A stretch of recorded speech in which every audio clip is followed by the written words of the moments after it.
this seminar was very useful for us as a UPSC aspirant. Today, the sir has enlightened us and also the dignitaries who had been gathered here. Like they shared their views and aspects that how we have to face the challenges. Like that the today's seminar was about the Article 19 regarding to the freedom of speech and expression.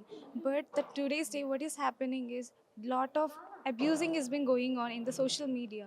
How to protect ourselves and how to way forward this situation. This session was being told to us, and at the same time, this is the very right time. I felt that our management, this institution or this academy has given this wonderful opportunity to be gathered and also enlightened us a very perfect manner. Thanking everyone.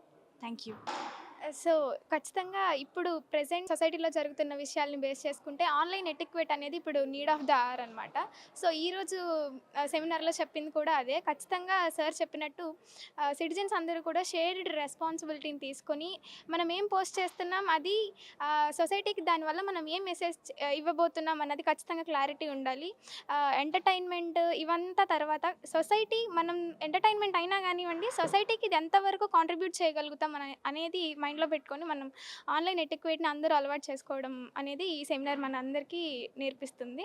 So, అందరూ ఖచ్చితంగా అందులో విని పాటించాలని కోరుకుంటున్నాను. Social media వేదికల మీద వ్యక్తిగతంగాను సంస్థాగతంగాను social media వేదికలను దుర్వినియోగం చేయడం అనేది ఇటీవల కాలంలో చాలా ఎక్కువైంది. సోషల్ మీడియా ప్రాచుర్యం ఎక్కువ ఉంది భారతదేశంలో.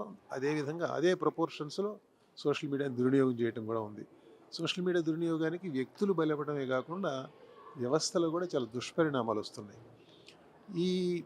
ఈ ఫినామినా, ఈ దుర్వినియోగం అనే ఫినామినా ఇదే మనకి తెలియకుండా జరుగుతున్నదేమీ కాదు. అయినప్పటికీ సోషల్ మీడియాకి కంపల్సివ్ స్క్రోలింగ్ డిజార్డర్ అని వినే ఉంటారు మీరు. సోషల్ మీడియాకి అలవాటు పడిపోయి ఆ దుర్వినియోగానికి బలవుతూ కూడా సోషల్ మీడియాని అంటిపెట్టుకొని ఉంటున్న యువత ప్రధానంగా దీనికి టార్గెట్గా ఉన్నారు. ఈ తరహా పోకడల్ని మనం కట్టేలు చేయాల్సిన అవసరం ఉంది. దానికి ముందు ఏ విధంగా కట్టేలు చేయాలి, భావ్యక్తీకరణ స్వేచ్ఛకి హాని జరగకుండా ఏ విధంగా, భావ్యక్తీకరణ స్వేచ్ఛ అనేది ప్రజాస్వామ్యానికి ప్రాణప్రదం కాబట్టి దానికి హాని జరగకూడదు, కానీ ఆ పేరుతో దుర్వినియోగం కూడా జరగకూడదు. కాబట్టి ఈ బ్యాలెన్స్ ఎట్లా, ఈ సమతుల్యత ఎట్లా అనే దాని మీద ఒక చర్చని ఇనిషియేట్ చేస్తే ఆ చర్చ కారణంగా ఎంతో కొంత సత్ఫలితాలు వస్తాయనే ఉద్దేశంతో Andhra Pradesh press academy, media academy ఈ ఇనిషియేటివ్ తీసుకుంది. దీనికి జడ్జి గారు అంగీకరించి వచ్చారు, supreme court judge honourable justice Maheshwari గారు. ఇవాళ ఇక్కడ ఈ సెమినార్లో వచ్చిన వ్యక్తమైన అభిప్రాయాల ప్రాతిపదికగా భూమిగా తెలుగు సమాజంలో ఒక చర్చ ఇనిషియేట్ అవుతుందని ఆశిస్తున్నాను.